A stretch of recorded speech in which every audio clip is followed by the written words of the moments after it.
Like we did this last week, and it was one of those things of like, all right, are we starting to get into a pattern here of starting the show a little bit too late? No.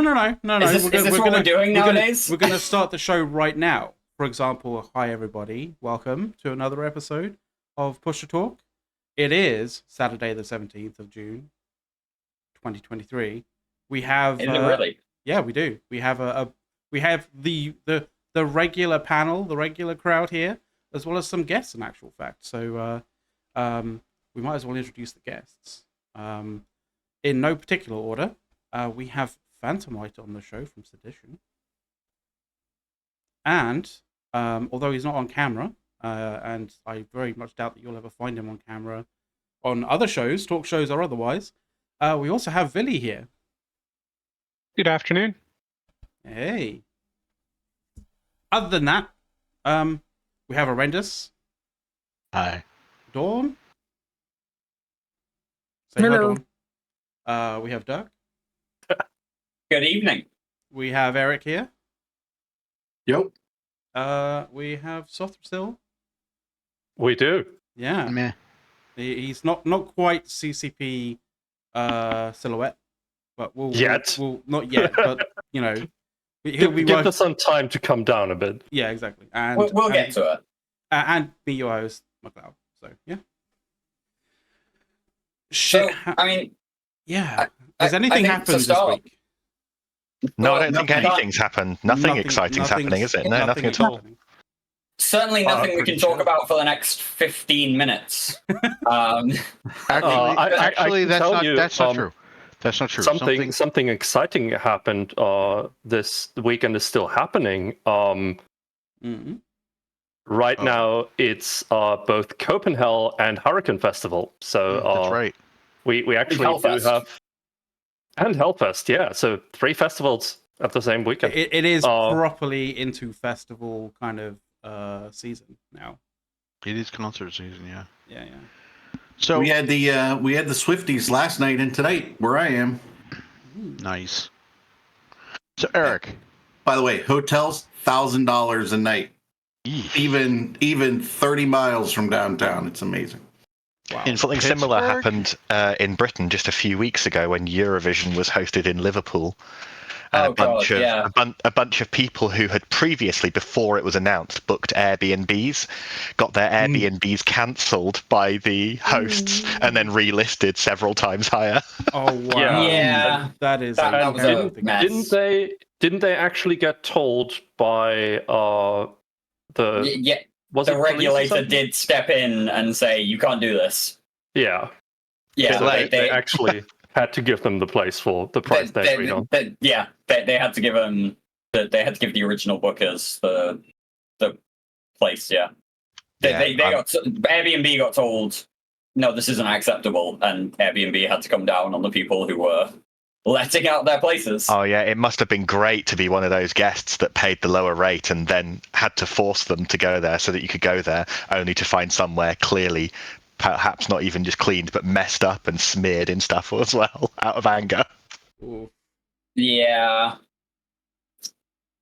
So I will say as well, on the Eurovision topic, my liver is still recovering. So That was if- a hell of a night.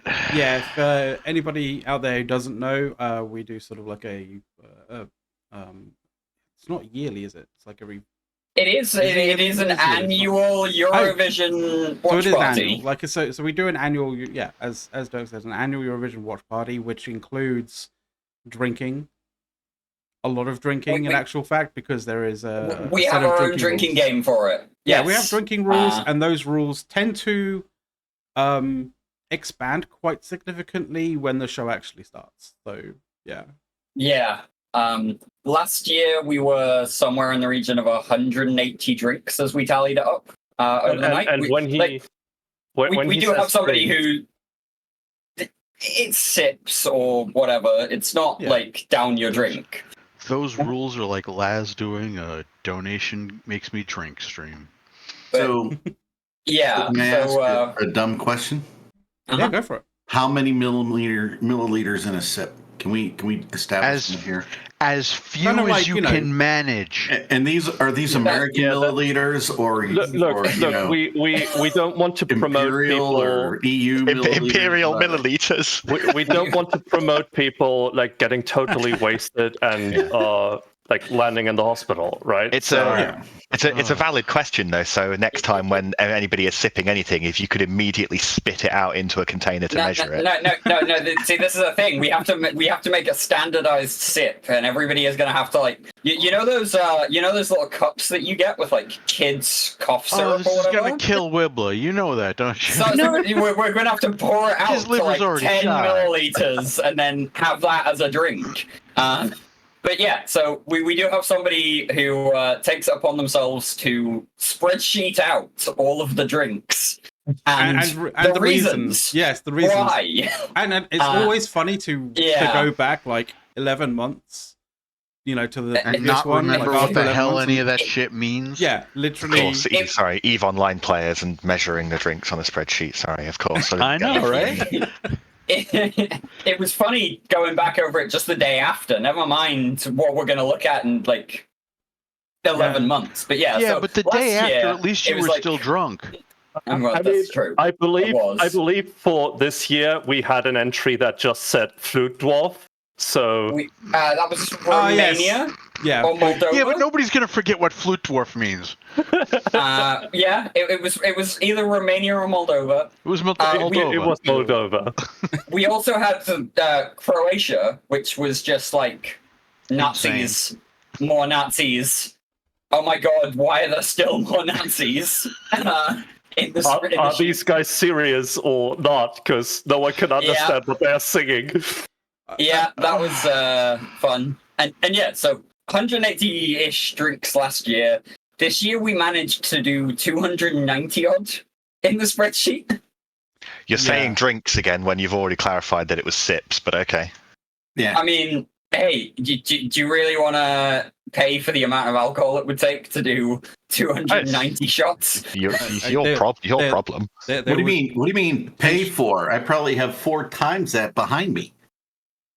We only refer to go it as through that much in 2.5 hours. we only There you refer go, to it as baby. drinks because the rules generally is if X or Y something happens, take a drink, and it generally doesn't mean down your drink. It just means like have it. If Z happens, chug. What? I mean, I tell you what, yeah, exactly. That's what I was going to ask. Are there any finish your drink conditions? There are a couple that are 1. There are a couple that are 2 drinks. There are a couple that are 3 drink. There are a few that are like down your fucking drink. The UK scoring 12 points. Yeah. UK scoring 12 points being a down your drink obviously provided a bit of an issue in one of the previous Last year. Yeah. Yeah. Especially we if had you to amend made that. a 1 liter drink to start, so it lasts you the whole night, right? I mean, there's that, but chances are it won't. A liter is never going to last you the whole night. I mean, it depends what you're drinking, right? I mean, if it's a liter of vodka and you've got like 2 liters of or 2 or 3 liters of Coke or whatever to sort of mix it with it, like that's Hold it, vodka and Coke? Who are you? I mean, I was drinking rum Coke, straight, rum and Coke, so Cardi, whatever. Like, why would you put Coke in rum? Get better rum. I think last year Horrendous was on. rum I and mean, Coke, man, you can drink 200 and something sips of like straight rum if you want on the next. The thing is, like that's why you can't unify the size of a sip, right? Because it depends on your drink. Obviously, if you're just drinking like a cider with 5%, then your sip is going to be bigger than if you're drinking straight rum. You mean a hard cider? Doesn't I have don't care what you Americans call it. I know, we just mean cider. Not this. Okay, We're not opening- hold up. Alright. This provides a perfect segue because we have gone from alcohol to nomenclature, and so I have. Oh god, here we go. Are we Eric, gonna bring It's not up? chicken fried if there's Eric, no chicken. Can you way- explain to Dirk that chicken fried steak is not chicken? Yeah, it's not chicken. It's not But chicken fried if there's no it says chicken it in the involved. name. Like Nope. I don't want to. literally says it in the name. Is it because you're using chicken salt for it? No, it's because you're frying it up in a way similar to the way you would normally fry up chicken.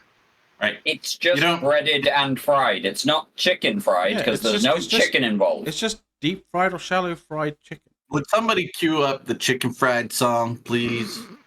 Like, Like the Yeah. Phantom Billy Cue or it up. something. You're like, what is going on? I I- just I know. Billy's just like, think it's- what the hell did I sign up for? Eric, I put just me and think it's agreed to come shameful here, that and we've what got the an hell? editor here who doesn't understand adjectives. I'm pretty sure Billy is going to go. Chicken is not an adjective. I mean, It the is in this Wikipedia case. page does agree with Uh, the fact that there's no chicken in it. I just want to point out that in English, everything can be an adjective. Exactly. Thank you, There you go. Soth. I'm also appalled That's a that revelation. I am the one who has to tell you this. Like- No, not right. So technically, anything can be an adjective as long as it is an accurate statement. Chicken cannot be an adjective if there's no chicken involved in it. If there's no chicken there, it's not chicken fried. Yeah, because everything in the English language makes perfect sense, doesn't it? there's no parts of the English language that are completely standalone and nonsensical. I mean, this sort of thing is an argument horrendous, and I have like what, once a month on average, so it's not new to us. Oh, Look, I God. have not had this argument with you about chicken fried steak before. Not this specific argument. This is entirely a today stupidity from you. So Mhm. I saw this conversation in Bad Post and I was like, if this doesn't happen like naturally on the show, I'm going to have to reference it. By the Because way, it was was just always too gonna- good. horrendous. It's always going to Mac. force it. Mac, here's the best part. Ready? Mhm. This is also an appropriate use of chicken fried. Dirk is a chicken fried idiot.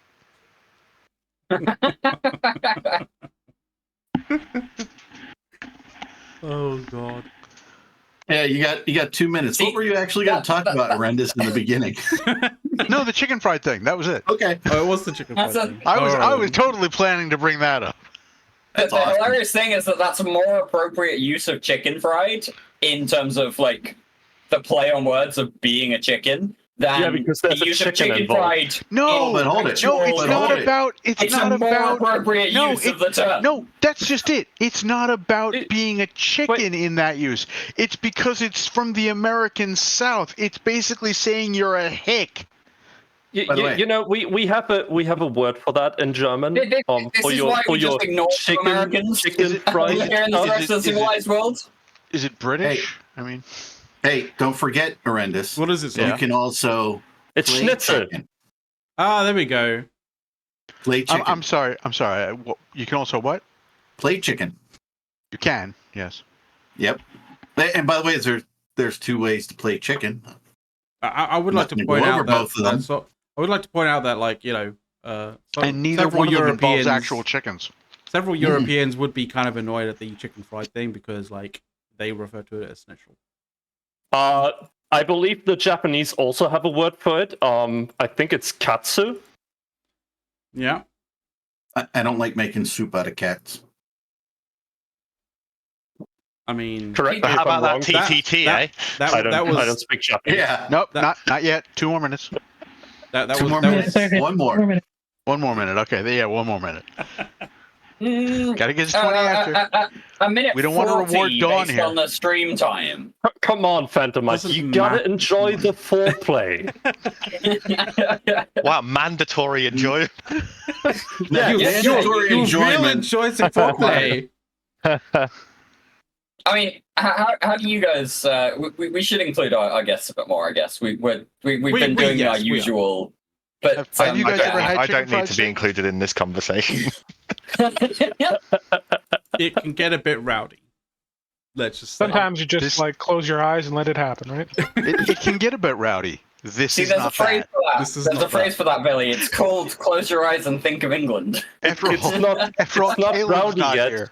It's not rowdy yet because Caleb isn't here. Oh God, yeah, no, that's a good point. Give it time. Time's up. This has been fairly polite and well ordered. Yeah. Not allowed to have that anymore. What, polite? Just manners, generally? We're not allowed to have manners anymore, Eric? Is that what you're saying? Not. No. A bit targeted. By the way, one last well, is it Eve a thing? Is this an Eve thing or a non-Eve thing? This is the 1 year anniversary of the famous brisk shaving picture that he sent us. That's TTT, and that's not something that I can show on stream though. No, we can't show that on stream. So unfortunately, yeah.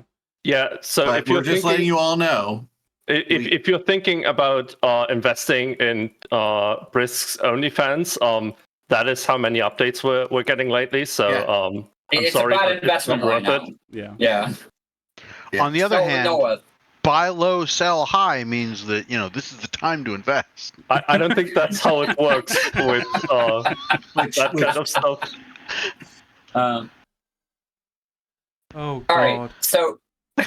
All right, we have crossed the 20-minute mark, and before we get into the big thing of the week, we should probably talk about the fact that there was a patch.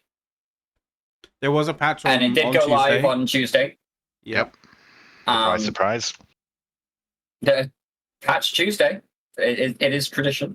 The patch did a number of things, not just the Excel structures change, but also introduced the new Lancer Dreadnoughts. Phantomite, Villy, any thoughts on these new T2 ships? Particularly the Lancer Dreadnought. While on one hand I feel like the different effects that the Lance deals feels a bit like a fruit salad of what can we add into it to give value to it. I am intrigued as to see how this will affect jump freightering all over the place, because I feel there should be some risk, and there's currently extremely little. So I'm interested to see how this affects that type of logistics. Have we been able to do any of the testing to resolve whether or not there's stacking effects on that debuff? I'm not aware of any, but CC is open, so people can go do that. Okay. It wasn't open in the days before the patch, but it is open now. It actually was open. Well, it was running in the days. All right, technically it was open in the days before the patch, just not to everybody. But only to both. But only to our partners. Like I said, only to both. Only to both. But I think the main kind of thing that people have been talking about significantly has been the 21.05 patch, and the changes therein, right? Is that the bit where Windows Defender went mental on them and started spamming it as a Trojan? No. I mean, that's 06, I think. Which also happened this week, by the way. If you haven't updated your launcher and your e-files, you probably should. But yeah, there was a point where Windows Defender decided that one of the files within the Eve launcher or within the Eve client configuration basically was a Trojan that was trying to, Bitcoin mine on your computer, and just freaked the fuck out. Oh yeah, that would be just like Hilmar to put a Bitcoin miner on your PC. Look at all those GPUs doing nothing. Yeah. There are obviously a large number of advantages in EVE Online to being European, and one of them is that if you've got a job during the day, you miss any computer breaking bugs during the patch. Well, that goes doubly so for the North Americans around here, where we get to watch you guys falter as well, and then we get the third version, which usually works. Yeah, so. It's really just the Australian beta testers, really, that find all this out, isn't it? Thanks to all the people out there on Convict Island for being our beta testers. My PC appreciates it. I can assure you. Very much so. So are we going to talk about the elephant in the room or not?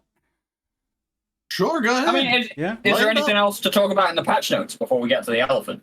Well, it was T2 Dreads, Marauders, and the Rock and the Maelstrom.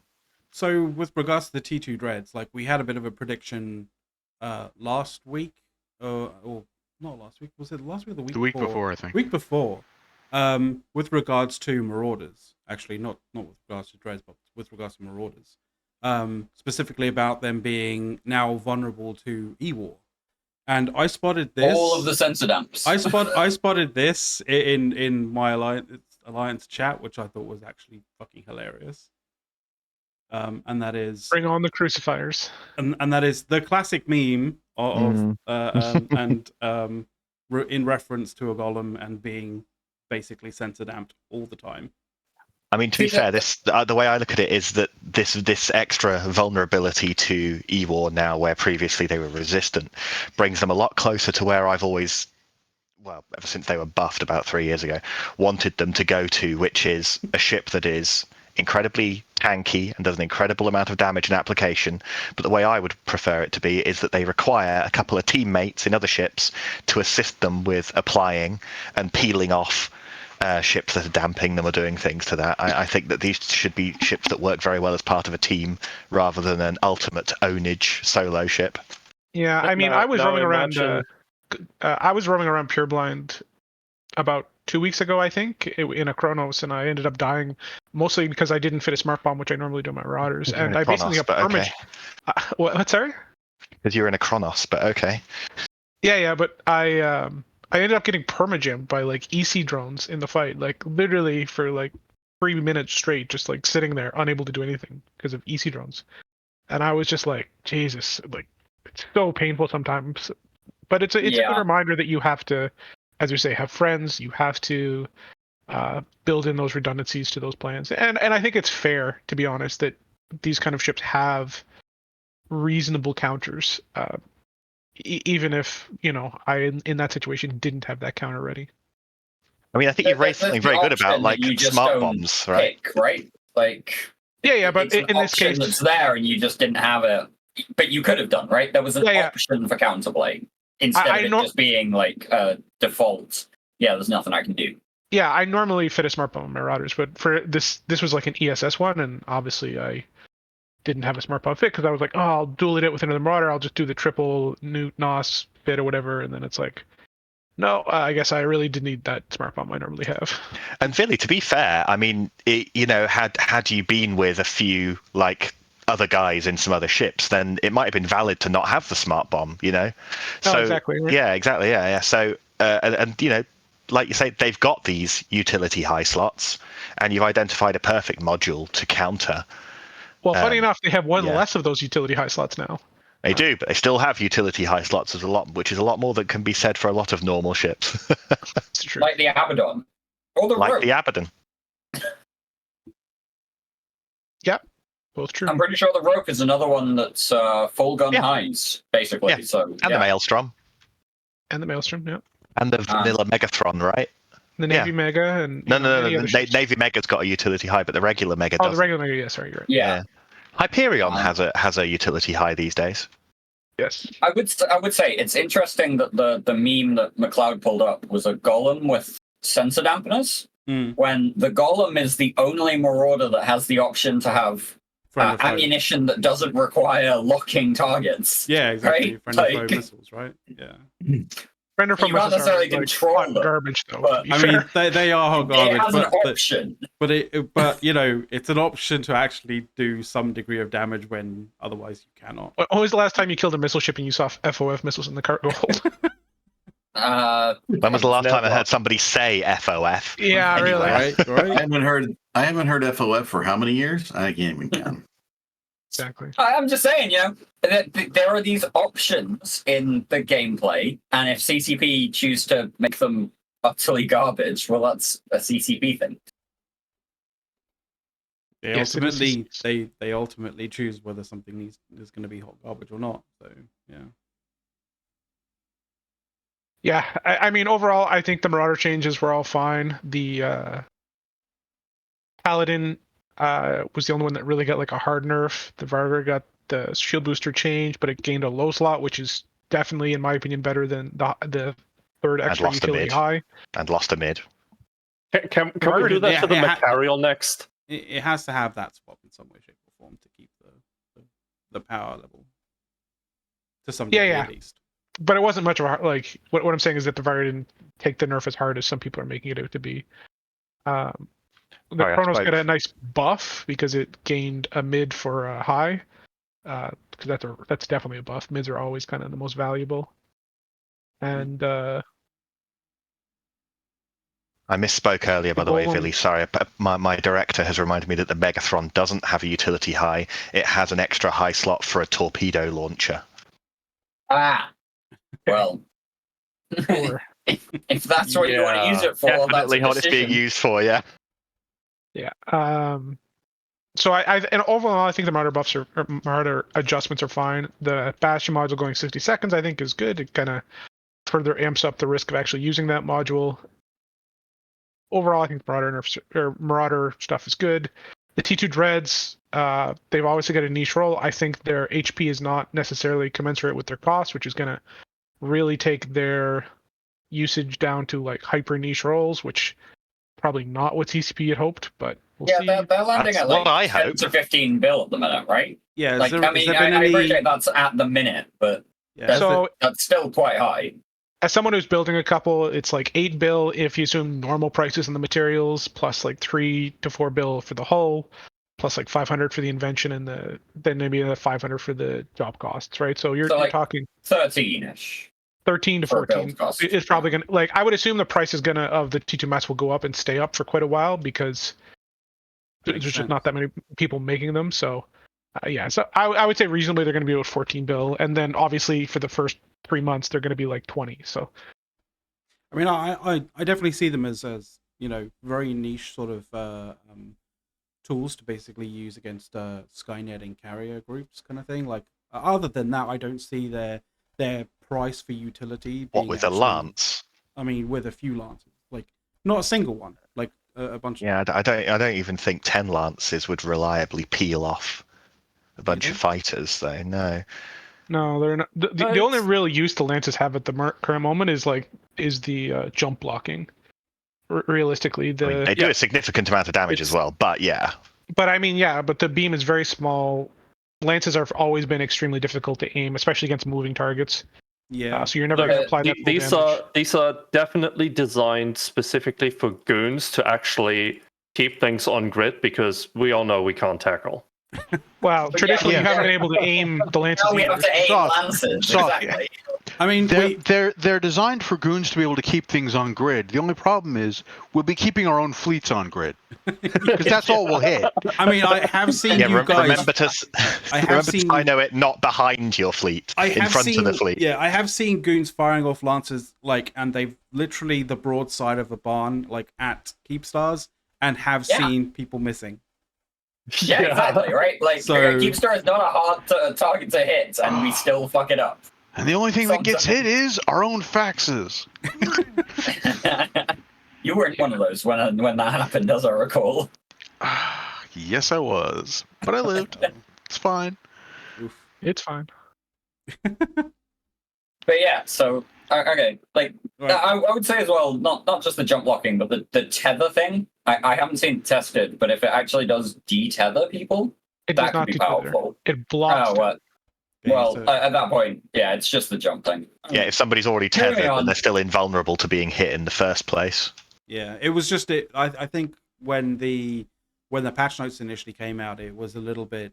It wasn't very specific in saying whether it was actually going to break or break the actual tether or not. So people were speculating, and I think kind of rightly so.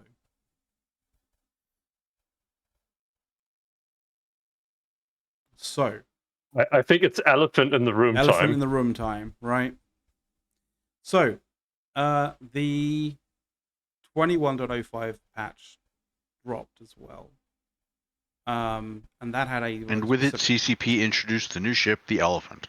It was specifically with regards to structures in HiSec. And if if I just quickly show you guys the actual patch notes, it was here. Specifically, keep stars and CTOs can no longer be anchored in high six. And the ones that are there will be grandfathered into basically being fully functional, but once they're unanchored or destroyed, they won't be able to be replaced. Right? These specifically XL structures. I mean, it's like, don't want to be a downer about it, but about time. Yes. But why wasn't this toggled 7 years ago? This should never have been able to be possible. Never mind the fact that we're still here talking about it. Many years later. Given that the solution to this is grandfather them in and don't allow any more, why has it taken this long? I know that I don't have the EVE Online code base in front of me right now, but that is a tiny amount of work to have done for something that people screamed about before Citadels were introduced to the game was going to happen. No, I can tell you exactly why they waited this long. They were hoping someone would put a Palatine Keepstar in Luminaire. over Caldari Prime. There was that one guy who has been farming for a Palatine Keepstar for, I don't know. Let's not take him seriously. Now. That one guy. It's not a serious attempt. He's trying. The guy claimed that he can do it in 2 years. That was 4 years ago. So exactly, he's trying. Bless him. But let's not talk about that as a serious thing. But no, Phantom makes a good point though. CCP had the capability to do this because they made low-sec only modules for posits. Mm-hmm. Right? I don't think you even need to come from the angle that they already had the code. No, I don't think you even need to come from that angle. This is an exploit. You can't do it. It's literally a code restriction. Like when anchoring, is system, XXX, 0.5 to 1.0. If, yes, disallow, anchor. It's not rocket science. Exactly. You do know the code is only single threaded, so that makes it harder. No, not all the code. Not all the code. Eric. Oh my god. Well, the real problem is the Citadel code is written in Visual Basic. Oh, VB takes me back. The Citadel code is written in Scratch. On an PLSQL. I'm sorry. No, it's in Lisp. Lisp. Oh yeah, the only language that has more parentheses than anything else. Yeah. Regardless of what it's written, used Rust before it got popular. Regardless of what's written in, it's not a hard change to make. I think we can all generally agree that. Yeah, definitely. I hear the database are just doubly linked lists. Sorry. Did I get too deep there? No, not at all. Potentially a little bit. It also, for people like me trying to, there's a lot of things that I want to change about EVE Online, to see things that they could have just done. They could have just done things that are a fraction of the effort and work that some of the features that arrive that we're not asking for take. It's a little bit upsetting to see things arrive in the game that nobody cares about when simple things go on and on and on and on and on. You want to give us an example here? I personally am not a fan of the shipcaster. Oh yeah, I'm not a fan of shipcaster. Well, you probably know way more about that than us because we are all dirty nullsec players. It's just not good. I see it eventually sort of coming to nullsec in some way, shape, or form by some dumb decision made by CCP, which would be really, really, really, really bad. It's a one-way jump bridge, right? It's a one-way jump bridge to multiple possible locations based on an anchored beacon that costs money. You do see where you're going to go. You do see where you're going to go, but you have to wait for it to cycle around to the system you want to jump through to at the other end. But, and as I'm sure some of you are aware, especially you, Villy, you'll be aware, I am on a holy crusade against Ansiblex as it is. So to see feelers for a similar type of mechanic arriving in lowsec disgusts me. Thankfully, they are completely useless, and they should stay that way. See, I can't understand your absolute hatred for Anti-Plex, but I do think there should be, as we already mentioned, counterplay, which we did have with old jump bridges. It's just no longer there. The fatigue thing, you can't jump through it if you're scrammed or whatever. Like there's options that used to exist around jump bridges that just don't anymore. And CCP throwing those away was an absolute tragedy. Those things were there because they had learned lessons as to the best way to iterate upon the previous jump bridges, and then they started again, but they went back in time to the beginning. So we've accrued some knowledge and some wisdom in this sort of thing, but like. Now let's just chuck this all into this bin over here and start afresh. Well, the funny thing is, the old jump bridges, like at the very end before they were changed, were better than the current iteration of jump bridges. Absolutely. Yes, that's exactly what I'm saying. And the problem is really simple. As the players accrue more and more institutional memory, CCP loses it. That's a good way to put it. I mean, here's one thing about ye olde jump bridges that a lot of people forget as well, is that very often alliances would have them set up to be POS password based. Yep. And that was actually an absolutely incredible thing because it was a trust based thing. So you can keep it to yourself so that the enemy can't use them, or you can tell people the password, but the enemy will also be able to lose them. I'm ignoring the fact that they ended up with fatigue and things like that, which I strongly supported.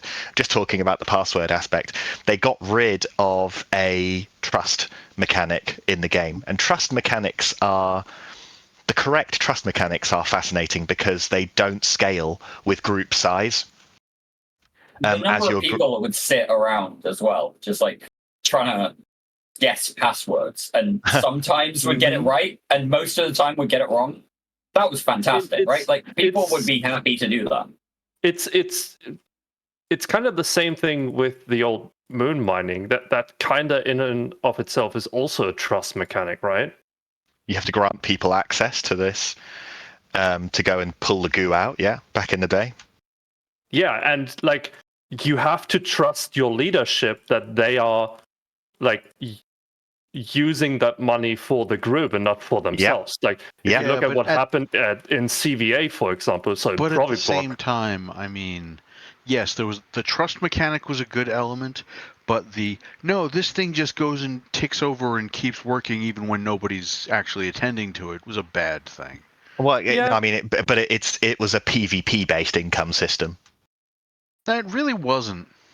Yes, it was, especially in LowSec.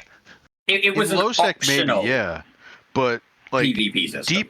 deep in nullsec, where you were in control of a dozen systems in every direction. No, it will really. Well, except no. It was a PvP mechanic in nullsec. They just changed hands less often. It was an item of tangible value to be worth invading for, which doesn't exist these days. It's also important to remember. The same item of tangible value exists. It's the moon. It's just that you actually have to work at it now. Yes, except now it's removed a long way from being a PvP source of income when it was directly a PvP source of income before. Not really. I mean, it was a passive source of income that people could fight over, but at no point fighting is the work, by the way. But at no point was the stuff being mined really at risk, because once it was reinforced, you could still get in, take the stuff that was already mined out, and go. I mean, that's fine. One thing. Sorry, whether or not you could actually access that. One clear thing here is, I mean, you started this by talking about the fact that it just had a trickle of money, essentially, that you had to go and remove from it. But then you can't say that, but then they can just go get it after it's been reinforced. Well, the trickle has stopped. There's a problem. It does stop when it gets reinforced. It's important to remember as well. There's a couple things you're not remembering as well. So it's important to remember that because as soon as you overtook the asset, it immediately started generating revenue the other way. An hour later, yeah. Yeah, you would start, like, instead of, I have to hold on to this asset for 2 months before I have the opportunity to extract any wealth out of this moon, was a massive reason why there was so much value around moons, right? If I took your Dispro moon, flip. like, I could, and I hold it for 14 days, I probably paid for the battle, the tower, everything, right? Like, the incentive to take something from you, hold it for even a week in some cases, was massive. And people fought over them partly because of that. There's no incentive for somebody to go after your R64 Athenor if they can't reliably hold it for not only the time it takes to kill it, but also the entire extraction cycle and the time it takes to extract it. The thing is as well, I mean, when it comes to those sorts of assets as well, like, and we're also talking about like the old school pos mechanics as well, is I was much more of a fan of the old school strontium kind of reinforcement mechanics than I am with that's gameable in both directions. That's gameable by the attackers and the defenders. Yeah, there is a game there, whereas there's no game now. Were definitely much better. Yeah. The ability to kite timers like that, or to manipulate when your timer would come out, that was much better than this stuff. You throw X amount of strong in there, and if you're around when it's getting shot, you can like manipulate the thing. That was such an interesting, like. But you had to be there. But the thing is, you had to be there in order to. But the thing is, you had to be there in order to adjust the strong, which meant that the people who were attacking could potentially, try and, block your attempt to do that, right? And this is kind of what Phantom was talking about, gameable in both directions. Obviously, you had situations where like people had logged off ults, like literally there. That's how people manage it for the super high end ones. Is there's already a character essentially in the fields ready to do it, but it requires somebody is awake. They see the notification. They contact the guy who has the character there to deal with it. That character has to be yet another character that's been given right to do this kind of thing. Who could, you have to give more and more and more characters the right to do this. Increases the chances of sabotage as time goes on. That kind of thing. Yeah, I mean, but what you would also end up with was like large shared accounts that, people would just log in, alt number 5, 6, 8, 9, 10, 11, 2, right? There's a ton of different things that all played into it, but it's Yeah, people played fast and loose with the sort of like the terms of service as well with that regard, but yeah. I mean, that's a different issue to address. It is, but it's something that is shared with all persistent large MMOs, like. I just want to point out, if you are really pedantic about it, sharing accounts isn't actually bad. It's sharing passwords, right? So if you can give someone access to your account without giving them your password, it should technically be okay. Technically. I would bet that the EULA actually states that it's just access to the account, not the password itself. That would... I'm pretty sure that would not be a legal term. Okay, well, I mean, none of us here are going to go and read the EULA right now. So. Just finding the EULA, like that part is in there for account security, right? It is to keep your account safe, so that no one can steal it because you gave them your password. If you lock the account in for them, they can't steal your password. Your account is safe, right? As soon as they log out, they lose access.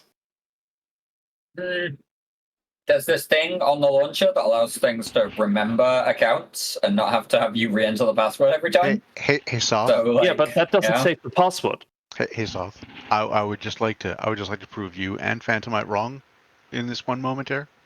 Because you've read the EULA. Because I've just gone and looked up the EULA. You may not share your account with anyone, or allow anyone other than you personally or your minor child, if you have registered an account on behalf of your minor child, to access or use your account. That's what I said. I said it was access to the account. Yes, but you also said no one was going to go look it up. Horrendous is that kind of. It's in that kind of mood, obviously. I am that asshole. What do you mean in that kind of mood? That's just him. No. There are days where Horrendous will go and look it up and just keep it to himself for a rainy day. There are days when I'm today's just too not one tired of those and can't be bothered. But I got a good night's sleep last night. I don't want to talk about account sharing. Did you say at a Holiday Inn Express? There you go. No, I just didn't have to go to work last night.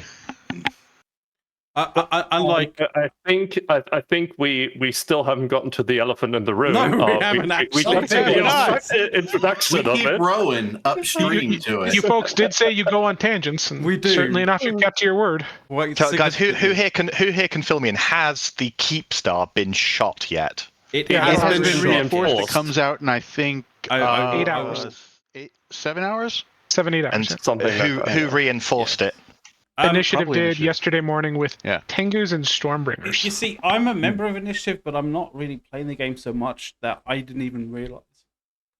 I had to go back in Ezekiel to sort of see if I can find it. But yeah, it had been reinforced. Like, this is an image of it having been reinforced. It was. Thank you. I've forgotten what a Keep Star looks like. Yeah. Yeah, in case you didn't know. My current reckoning is that it comes out 01:45-ish Eve time tomorrow, or like later today, depending on your particular time zone. Somewhere around there. Tonight. Hey, when you click on a reinforced structure and it just in the selected items window specifically shows you the exact date and time it comes out? And you assume that I'm logged in to be able to do that? Yeah, No. I'm trying to boast. That was my request. Oh. Thank you for that. That makes things so much easier for recon people. Really. It's like people linking you a timer, and it's like, this says like it comes out in like 1 hour 20 minutes, but I don't know when they when sent that you a picture was screenshot. You don't taken. know when they took the screenshot. As Yeah. well. Exactly. The brilliant part is that the Eve client shows the time in the bottom left corner, but the screenshots never include the time in the bottom left corner. I always like to leave a bit of ambiguity. But Doug, even if they do include it, they are like, here's the timer. Have fun doing the math yourself. Or someone gives you a non-Eve time that it was actually done. Right? Like, I will include the system time in the lower left corner for Eve, but I like to blur that out.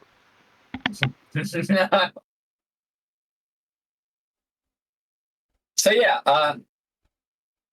So I'm just quickly pulling up a Ezekiel perimeter around the time that it was happening. What are you expecting to find on the Z kill? I mean, just seeing what's up kind of thing. But like, he's trying to figure out what actually reinforced it initially. I have not double checked, the sides, and obviously there's not going to be like just two sides in this whole thing. But like, yeah, there was a fair few things. Sigma was actually there as well. Sigma Grindset. Well, there was nobody actually defending at the time, right? It was just a straight war deck against the TTT. There was no defenders, so it's not like it was. I mean, they had like a Black Flag War or something. Yeah, that is actually a great segue, because someone has actually said now that they will defend all of the TTC structures. Well, before we get into that, could we like actually talk about what's gone on here? Let's maybe give Billy an idea of the reasoning why this has actually happened, because like, other than the sort of XL structures not being placed anymore, and any of them that do die actually are dead forever, sort of thing. You have what is effectively the group that was formed to defend them, kind of starting to basically split up and segregate, right? So Billy, you've been right in the center of all of this. Billy, do you want to give us a brief overview of what's happened this week? Why are we talking about this on the show today? Yeah, because you're basically like the last man standing from the original strategy sessions that created us. To a degree. I mean, Goblins was here at the original start too, but I mean, as kind of the operating officer or whatever you want to call it of the TTC, which is the Tranquility Trade Consortium. Yes, which is the alliance that manages all of the structures that are owned by Tranquility Trading Corporation and previously Tranquility Trading Domain. So when you say all of the structures, what does that mean? Is this not just the TTT? Is there something else going on here? the Tranquility Trading Consortium ran previously the Keepstar in Perimeter, as well as 2 Sotios and a Tatara in Perimeter. We ran the Ian Orsta next door to Perimeter Industrial Park, the New Caldari Industrial Park, the Marassi Sotio, and obviously as well that includes the Ashab, Tatara, and Sotio. And there was an Ignited thing a couple of years ago that and as well about as long as Snuffed would let it, right? And as well, there was a Keepstar in Igniton for about 8 months, I think it was, that, and a pair of Sotios and a Tatara in Igniton that we kind of tested or experimented with to provide reaction services to people, as well as, like, in theory, we were thinking at the time, like, we would maybe offer, like, a super capital market and capital production and kind of a safer environment. But obviously, Snuff kind of decided one day that they were no longer going to play by those rules when they kind of saw opportunity and tried to extort us, and we were like, this facility isn't making any money, you know, we're not going to pay more to lose more money. So that one died in pretty short order. All right. So all of those facilities, so about 2 hours after the patch notes hit, I think maybe a couple more hours than that, can't remember quite off the top of my head, Asher informed everyone that they were pulling out of the agreement, and that was kind of it, really. Like, bit by bit, everything kind of fell from there. Started to unravel a little bit. Be honest here, Billy. Were you surprised that Billy dropped out of it the moment he had a chance to? Was Billy surprised that Billy dropped out? So, do you want to think about that? I mean, he would be. Asher. Was Billy surprised that Asher dropped out? I want to say no, not particularly. We were kind of expecting it for the better part of a year since Asher took over. Asher's never been super, how would I put this, positive about the TTT, but you know, the Imperium definitely kind of has traditionally needed the money since post-war, and there was a number of other factors playing into it. So we were like, you know, we'll play it by ear. We'll see what happens. But obviously, at some point, you know, the popular opinion, I guess, kind of got in his brain, and he's like, okay, let's get rid of this thing now. So, or Villy, could it be, and you know, I'm on the outside here, so this is like an honest guess. Could it be more that he would value the he places a higher value on the other guys not getting the money more than he values him getting the money? So I don't think that would be realistic, just because he's kind of the lowest income player on that poll, if that makes sense. As someone who's been kind of on the inside there, Asher's always hated the TTC and an XL kill mail when there can't be another Keepstar kill mail. That's it. There you go. Poof. There's motivation. And Villy, I remember. I remember that you and I argued about this quite a lot about 3 years ago.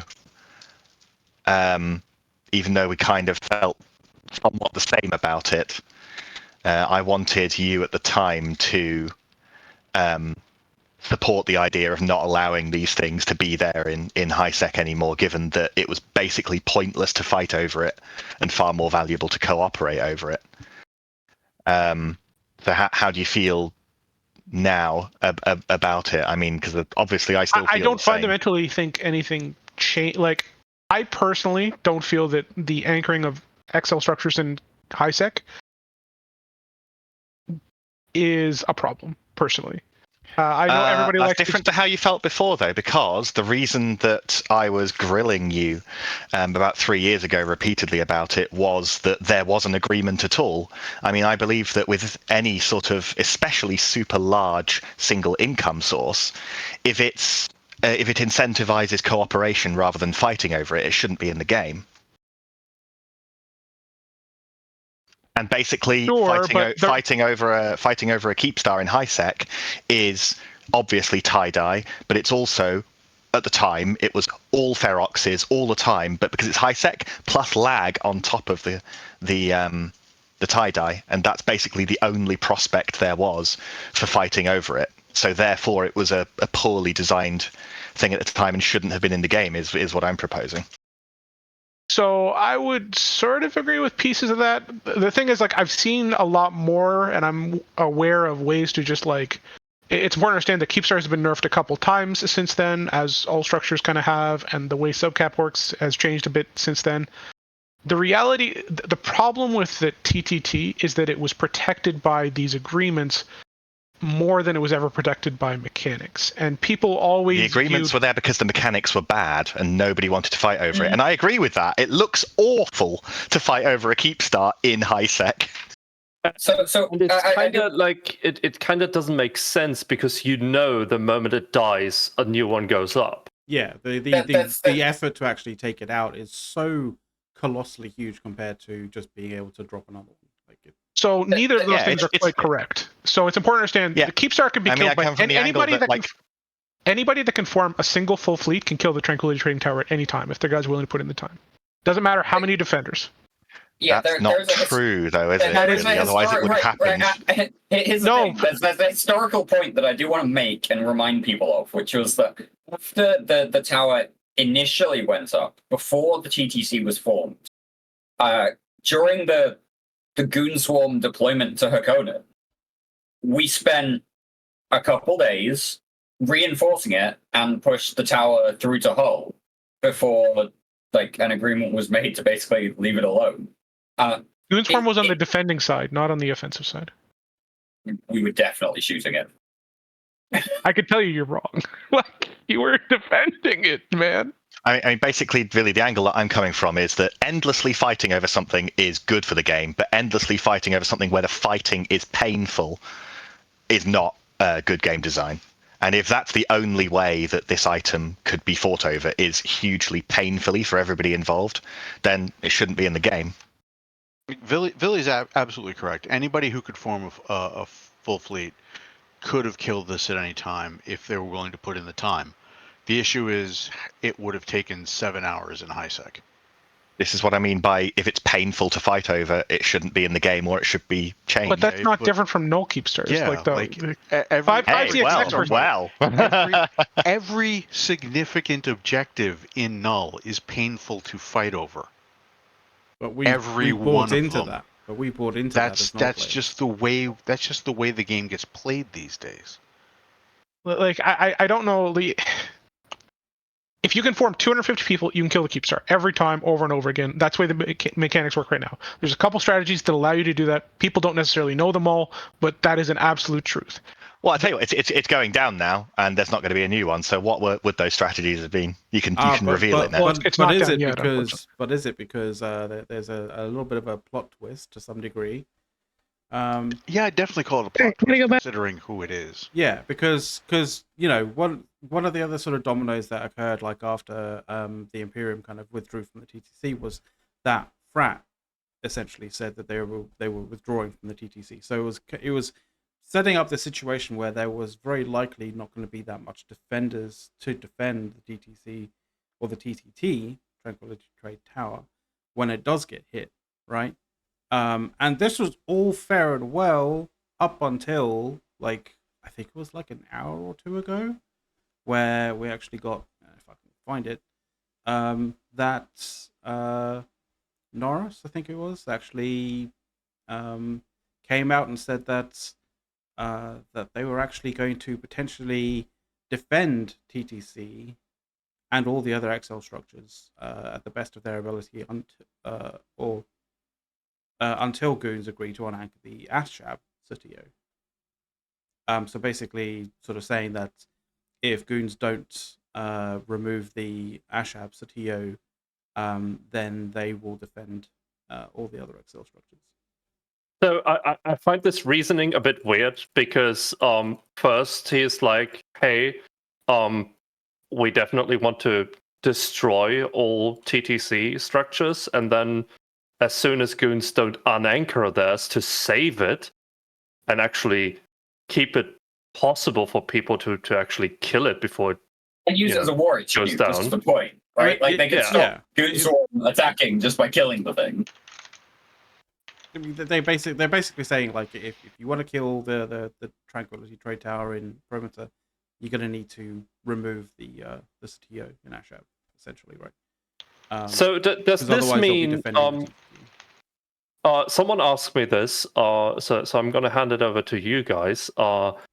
does this mean that if goons start shooting their own Sotillo and Ashab, is Fred gonna come and defend it? try to save it? That is a I mean, very they say weird... all XL structures, right? Yeah. Well, here's a I mean, really weird that's a bit of a scenario. dumb statement because here's a everybody better knows question when they for say you. all XL structures, they're not referring specifically Now, to the domain. here's a board. better question for you. If Init goes to shoot that structure in Ashab,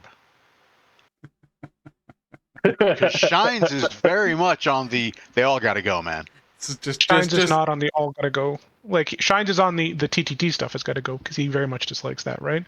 He's never going to shoot his allies fucking Sotillo. Like,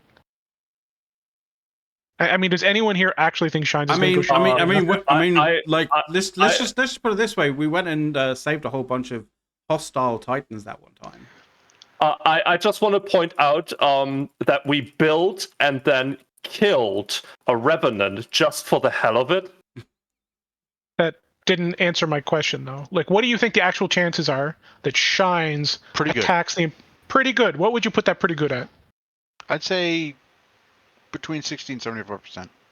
Between 60... You think there's a 2/3 chance that Shines will go attack the Imperium's Ashab Sotillo? Yeah. I think that percentage chance is between, I don't like, necessarily 1%. think he'll do it before the Keepstar drops. But afterwards. But I think before what Keepstar drops, sorry. Before the TTT dies. I don't think anyone thinks he's going to do anything like the Keepstar will die in 3 days. Like, is he going to go attack the Ashab Sotillo in 3 days? No. Like, but he's not going to attack the Ashab Sotillo, period. Everybody knows this. This isn't rocket science. Like, the initiative, whether, no matter how new as an alliance they may be, in terms of their freedom, they are still super tethered to the Imperium in many ways, and they're not going to... Do they have a non-invasion pact? Yes, they do. Right, that's just another word for a coalition. That's war games rather than war. So... I find it hilarious that that you don't think that the initiative would shoot the Sotillo and we wouldn't be there cheering them on. It's your considering what Asher possibility. Yes, Billy, but we don't care, right? It's just a Sotillo, so let it explode. If he was if he was super interested in keeping the Asher one alive because of the money coming in, then he would have been even more, against going. If it was about the money coming in, they wouldn't have left. Yeah, they wouldn't have left the TTC. Okay, so here's an interesting question: do you think they will defend the Ashab Sotillo then, the Imperium? I think that we realize that these are going to die anyway, so why not use them for some fun? So if we can get some fun... Okay, so we agree then that the Imperium will defend the Ashab Sotillo, and what I would initiative... suggest is that we will defend it for as long as it's our war HQ, and once the war objectives are... Yeah, once the war objectives are done, there will be a question of... do we even really want to go to ISAC anymore? Villy, get a load of these guys who are setting conditions for them even having their own fun and going to war. Oh my. Well, okay, listen, I'm fine for you to say. Fun. Yeah. You guys are fine to say what you want to say. It's just what part of any of dealing with high-sec combat for hours on end is fun? Content in high-sec is like only really not fun when it comes to like a certain like high scale where at what is called Crime Watch really takes the lag and takes it to another level. Content at high-sec is not that much different than content anywhere else. Yeah, I'm in high-sec these days, Villy. Guess what? Small-scale content is a lot of fun. The scale of content that will be happening over these things when they're actually defended will not be fun. Yeah, they'll be pretty huge. If Frat's actually going to defend this crap, nobody will be enjoying the experience. And this is why this kind of capability of running should never have been a thing. I think that's one thing we can all agree on. We all agree that as soon as the TTT dies, there's going to be a Fortizar absorbing the Plex trade, right? I mean, the Fortizar is far more assailable. They are more assailable, and this is one of the things that I also want to ask is like, Is it the here we go. assailability? They're not. Is it the assailability that is the issue with the TTT structures, or is it the fact that you can put a market into player structures and control the flow and basically be able to, profit? Okay, Off that? my issues with the TTC structures are twofold. One is the XL structures present an air of inassailability. They're not like the Keepstar, as Billy said. The Keepstar was never as invulnerable as it seemed, but it did seem that way. And part of that is because of how many people were willing to defend it. And the other is the consortium itself, where basically all of nullsec's power blocks got together to pick high-sec pockets. Well, to be fair, I'm not concerned about pocket being picked. I'm upset about the idea that the best, and it is the best way to have approached it.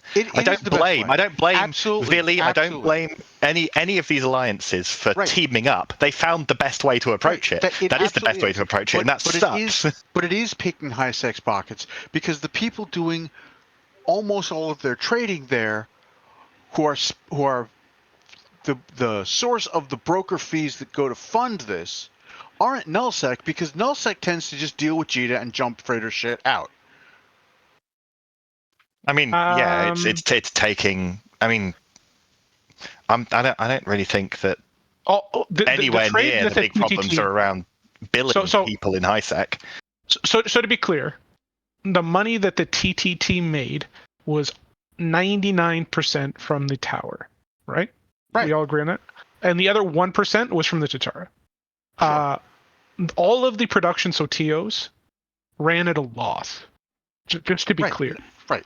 Not that a lot like selling bread at a loss in a supermarket to get people in. Kind of the loss leaders, but they're making the money out of it. Right, but so it's important to understand that we put up those SOTIOs not, in a way as a loss leader, but also as just let's give something back in a way.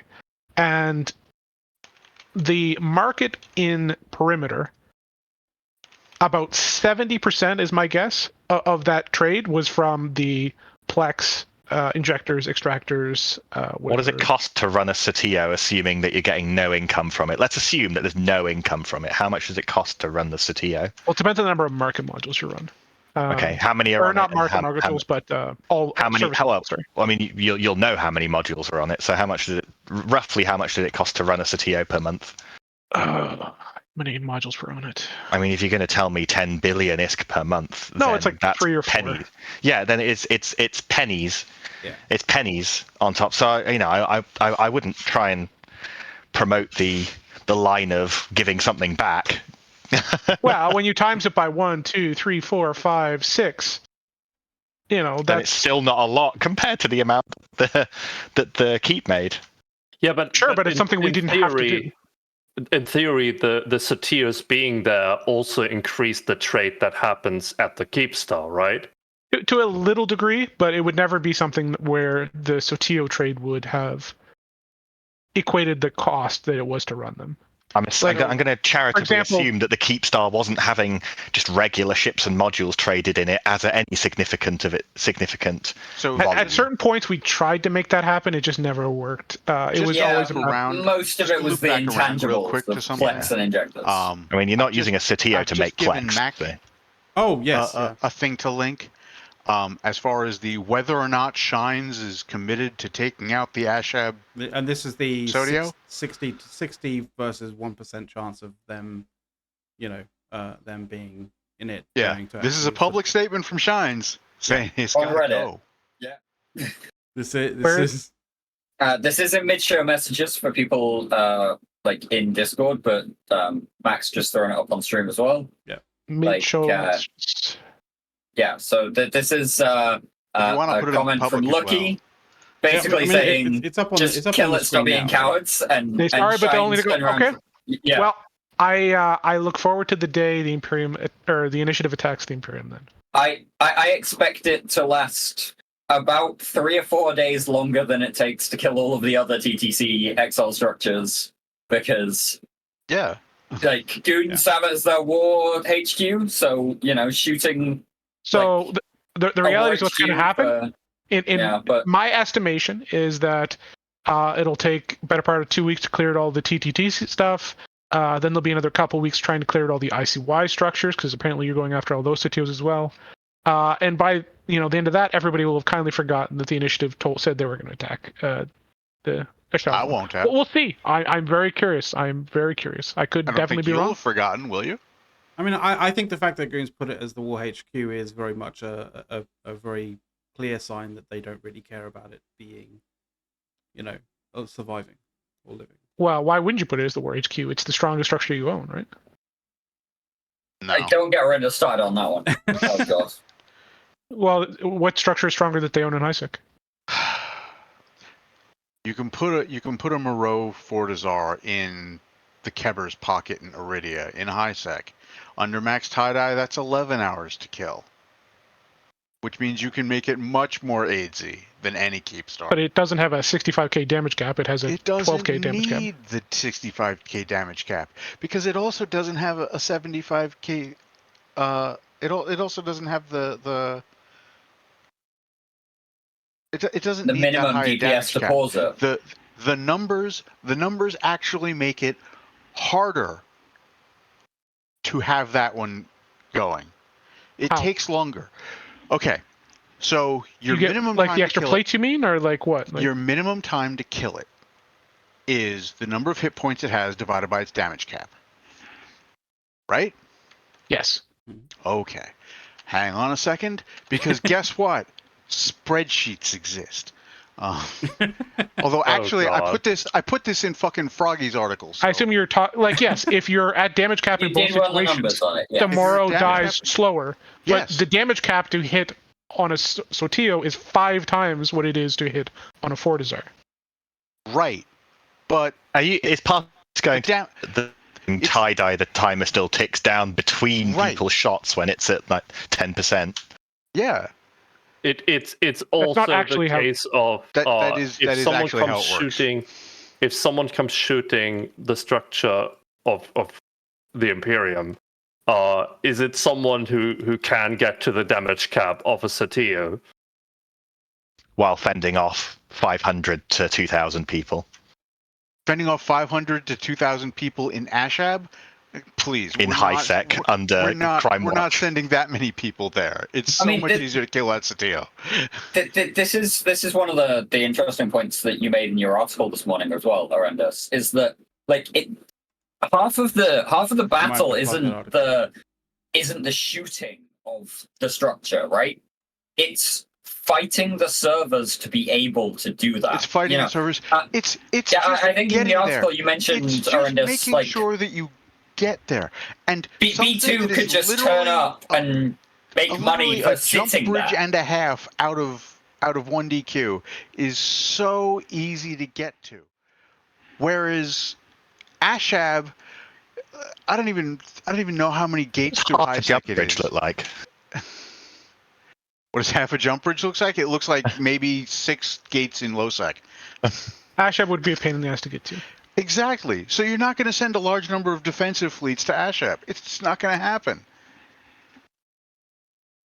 So are we now changing the dynamics of the argument? We're saying that which is easier to defend or which is stronger?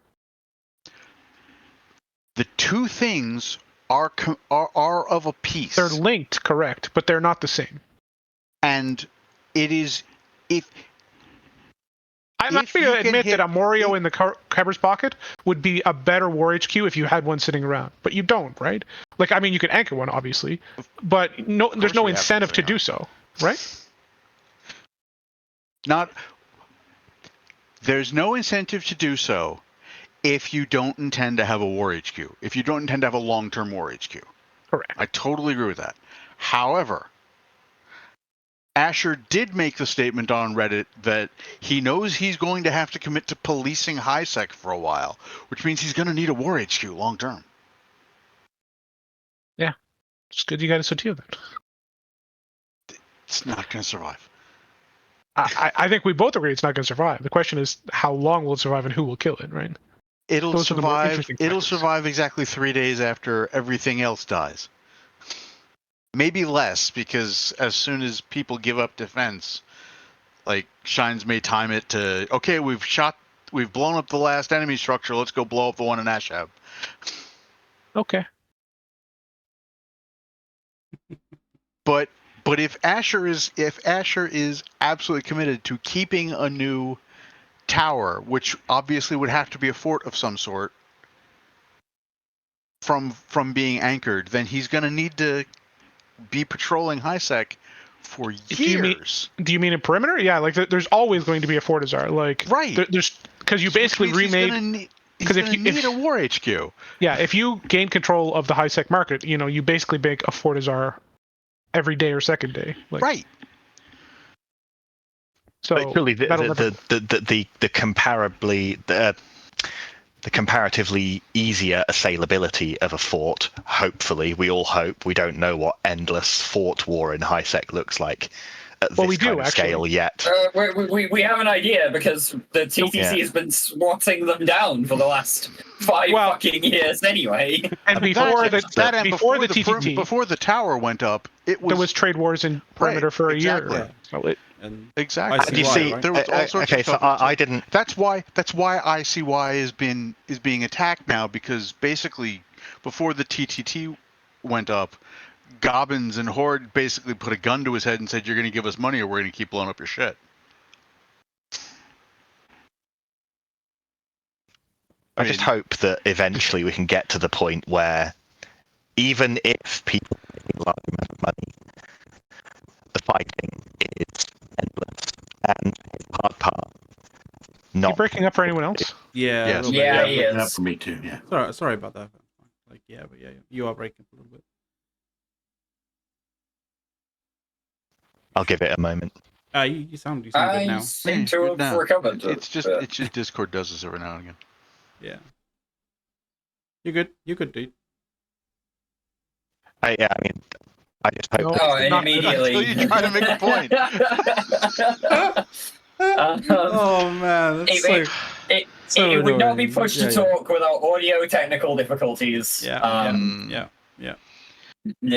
Apologies on that. So I do want to kind of circle this elephant in the room of XL structures and HiSec around a little bit to something that I've actually been against for a long while generally, which is just generally like XL structures in space where there's not like I'm very much against them in C1 and C2 wormholes as well. The CCP don't seem to kind of have got to that point yet. So actually, can we just take one step back for a sec? So does anybody actually have a problem with SOTIOs in HiSec? Because I found this odd. Like I didn't think the Keepstart one was that's a good question, actually. Yeah. Because I didn't think the Keepstart thing, like as soon as they did, I'm like, it's been coming for a while. It doesn't surprise me, doesn't shock me. Like, all the hatred the TTT's garnered over the years, and there's no other real reason to put a Keepstar in HiSec. We considered doing one in a shop, funny enough. But that was a conversation a couple times. From a sort of we were looking to buy one. From a logical and from a law standpoint, I have an issue with any structure that can basically house a market service module being allowed. But Asbel's, Fortizars, Sotios, and it probably would be better to like just deny the service module to keep players out of the market owning business. Yeah, like in a place where you already have a sovereign holding entity. So I think foundationally that's a reasonable argument to make. But if you're not adjusting Fortizars, especially out of that equation, what is I just don't particularly understand the Sotio thought here, because Sotios have been dying in HiSec for years. Like they die very consistently. Anytime some random corp puts one up, they die. Right? There's the ICY ones, there's R ones, and there's a couple other ones. But Sotios regularly die in HiSec. Well, not necessarily regularly, but there was as commonly as they're put up. There was the Keepstar is really the key crux of it, and it's probably easier to ban XL structures than it is to ban just Keepstars. You don't need to go to the route of actually banning the actual structures. Like you can literally just put a flag of not allowed in HiSec on the actual market. Yes, but it's easier to do for CCP to just go, we're just going to ban all XL structures and be done with it than to go, let's ban keep stars first, and then we look at it for another month, and then. Right, but I don't think they would need to look at it for another month. What I'm saying is there any real reason why anyone here thinks Sotios need to be banned? Because to me, it feels really odd, because Sotios are just like production facilities. They lose money. They're generally like, well, I mean, they did change the way indie taxes work too as part of the patch we didn't talk about earlier. To me, Sotios have always been kind of the most new bro friendly kind of structure there is, because it allows people to do all of their indie in one location versus, with I mean, well, to some degree, in Twitch chat is like cap shipyards should only be in low and nullsec, and I just want to point out that that's a fact. You can't build capital ships in high sec, so the only cap shipyards are in low and nullsec. I think the reason that people tend to oppose it is because in their minds Sotios are capital shipyards. Yeah. But I think if there was an equivalent structure that was all of the industrial spectrum, you can have all the right number of rigs and all that same one-stop utility. Versatility, yeah. But it didn't have the capacity in nullsec or lowsec to build capitals. I don't think anybody would object to that being in high sec at all. Nobody would bat an eyelid, for sure. And yeah, it's a very good point. People think that you can build capitals? No, it's not that people think it's not that people think you can build capitals in high sec. It's that people have this image in their head of this is a capital shipyard. Capital shipyards don't belong in high sec, even if they're not functional as capital shipyards. It's just this kind of like predisposed bias against this is for X, therefore this should not be there. It's not a mechanical question; it's a subconscious issue. Yeah. Yeah. I mean, I think like initially it's a hit point issue. I don't think it's too much of a well, I don't even know CCP. I think that a fair number of players would make that same knee-jerk response before thinking about it. CCP is the one that makes the decision, is my point. So if CCP would say, hey, we have this new Excel structure that is basically a reskinned Sotio, but you can't have any capability to make. No, see, I would not do it as an Excel structure at this point, because they've made the no Excel structures thing. What I would do is I would just go, okay, so here's a large hulled T2 engineering complex. Yeah. I mean, maybe it's along the lines of, something like a Sotio in high sec. A Sotio is designed with larger aggressive groups in mind than typically exist in high sec, surely. Yeah, in terms of its defenses, and that's probably what it's closer to in terms of its insuitability for high sec. I mean, personally, I think that might actually be a way to go with the idea of T2 structures for the engineering stuff. Anyway, is basically just give them the versatility of one size up at the smaller size. Well, this is the thing, exactly, right? Like the key thing that you really get with the Sotio is the sheer versatility of what you can do with it. It's when you talk about a Tatara as a reaction structure versus the Raitaru is a small industrial structure. Yeah, but. No, all right. So let's do that then. The when you talk about the Raitaru versus the Asbel versus the Sotio, the Raitaru has very, very specific riggings for producing capital components, or for producing T2 components, or for producing. To be clear, those rigs are 45 bill each, right? Too. I'm not saying that. I'm not saying that they're not expensive. What I'm saying is that the Raitaru is very significantly focused. It's a very specialized thing. Yeah, you need many Raitarus to have the same effect as one Sotio. You trick it out for that task. Yeah. I mean, this is something that we do in Delve with what we call the quote-unquote economic zones, which is like there are certain very specific structures surrounding a more generic build structure and kind of in that kind of organizational format Yeah, like you a want hub to and build spoke your exactly hub and spoke. That's a very good way to put it. Whereas in HiSec, a CTO can be most things to most people without worrying about it. Right? You go to one place with all of your materials and you build whatever the hell you want. Yeah, I think we're agreeing. I'm not. We are definitely much, yeah. agreeing. Yeah. Okay. I just think the convenience of SOTIOs is a nice thing, and I don't think SOTIOs are some big like boogeyman that needs to be banned. I don't think they're game breaking. We're just having this weird thing where we discuss something without arguing over it. What? Oh my god! We're definitely not used to doing that, especially not with Billy. But here we are. Yeah. But no, this is the thing. Like, I haven't really considered it in that general perspective until you brought up, hey, is there actually an issue with SOTIOs? I don't think there is. There's definitely obviously an issue with. Well, there is now. Maybe people can kind of say that like it hogs all the sort of potential, revenue that could be developed from that, to just one particular person because of the amount of like the capability. But they don't make much revenue. We've done this already. We've had they haven't changed. But I think now with the change with this patch, I think there's definitely an issue that demands that all of the SOTIOs in HiSec be destroyed. Which is there are a limited number of XL HiSec kill mails to be had, and people are going to want them. Yeah. Well, that's a fair point. They are a rare commodity nowadays. And that means that it's going to happen. People want those particular trophies on their Z-Kill board. Exactly. I mean, that's the ultimate kind of disappointment here is that the fact that this has become.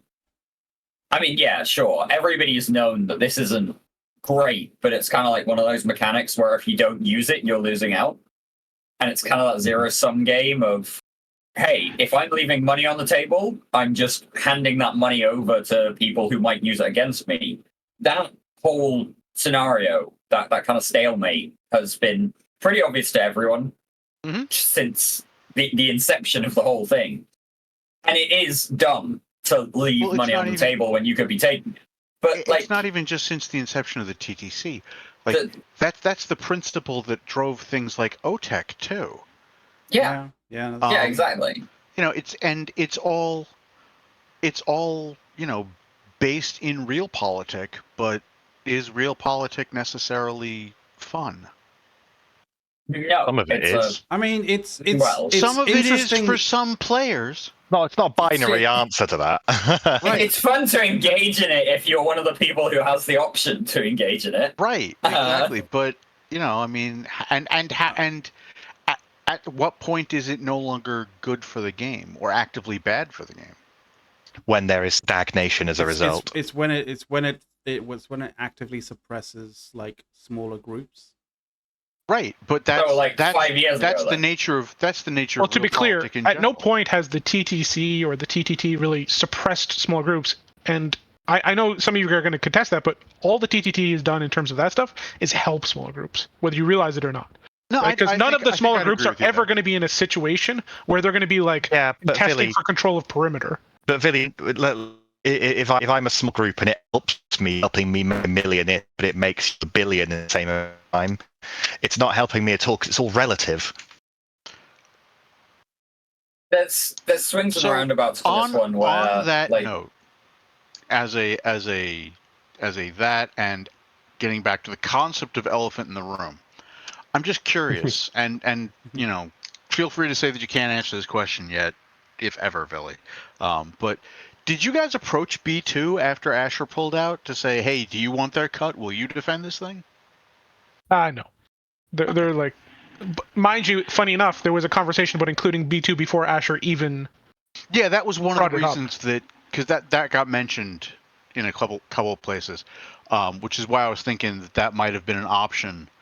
It was 100% option. Even after Asher brought it up, like he made this weird comment that like we vetoed his thing or whatever. Like he literally put a proposal in front of us. Like I put the logs out there. Like he put a proposal in front of us. We all asked questions, and then he just didn't talk anymore. And he's like, "You have vetoed my proposal." It's like, well, no, we have to figure these things out. Like being a middle manager, whatever we want to call ourselves in these kind of situations, requires conversation, compromise, especially when you're dealing with multiple groups, right?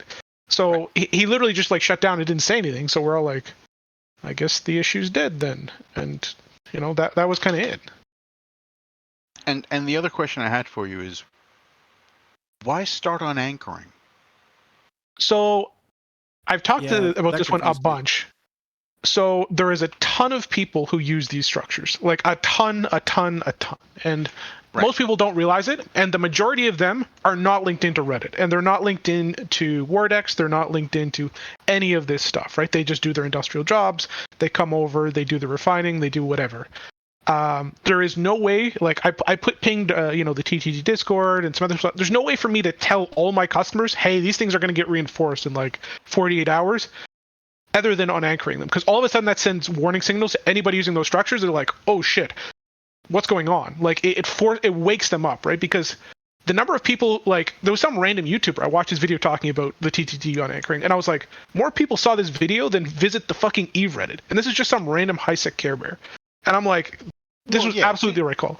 One of the things CCP keeps telling us is that the vast majority of Eve players don't actually engage with the Eve community at all, so that doesn't surprise me that Reddit that our Eve is, basically just a echo chamber yelling at itself.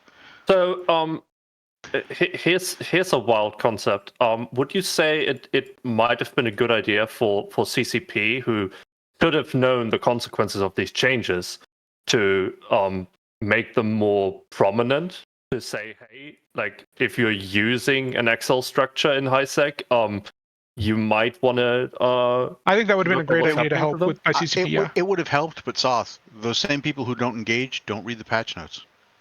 Yeah, wouldn't but CCP making the warning? Wouldn't CCP making the warning beforehand just start the process of war decks and reinforcements and unanchoring itself anyway? Yeah, it might have definitely influenced it. Yeah, which is it makes it a tough decision. There's definitely. Billy, can you do me a favor? Just before it dies, I don't know if this is possible, but just before it dies, could you yank the clone bay to get the numbers?